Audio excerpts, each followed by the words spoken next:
What happens in manifesting is, I already know what's good for me. What that removes from the equation is Allah.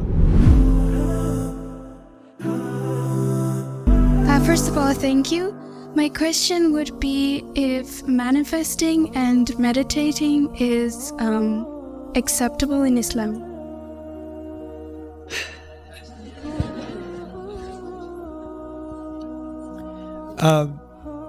Manifesting is, I'm gonna get 100.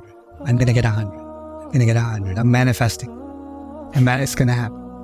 And this whole industry is one of think positive and it will happen, right? And just believe in XYZ and it's just gonna become a reality.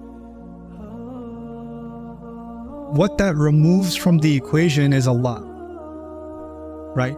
This is gonna happen, and I just know it will happen. No, you don't know it will happen. What happens to istikhara? What is istikhara? Istikhara means, Ya Allah, if this is good for me, allow it to happen. And if it's not good for me, then take me away from it and take it away from me, right? And that means I'm humble to the fact that stuff that I want may or may not be the best thing for me. I'm humble to that. Allahu ya'lamu wa antum la ta'lamun. Asa an tuhibbu shay'an wa huwa sharrun lakum. وَعَسَىٰ أَن تَكْرَهُوا شَيْئًا وَهُوَ خَيْرٌ لَكُمْ وَاللَّهُ يَعْلَمُ وَأَنْتُمْ لَا تَعْلَمُونَ. It might be you really like something, but it's no good for you. It might be you really hate something, but it's actually better for you. Allah knows and you don't know. What happens in manifesting is, I already know what's good for me. I'm gonna meditate and just get it, right? And that's where I say it's a little bit unhealthy.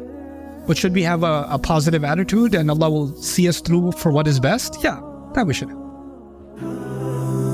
I hope you guys enjoyed that video clip. My team and I have been working tirelessly to try to create as many resources for Muslims to give them first steps in understanding the Quran all the way to the point where they can have a deep, profound understanding of the Quran. We are students of the Quran ourselves, and we want you to be students of the Quran alongside us. Join us for this journey on bayinatv.com, where thousands of hours of work have already been put in. And don't be intimidated, it's step by step by step, so you can make learning the Quran a part of your lifestyle. There's lots of stuff available on YouTube, but it's all over the place. If you want an organized approach to studying the Quran beginning to end for yourself, your kids, your family, and even among peers, that would be the way to go. Sign up for bayinatv.com.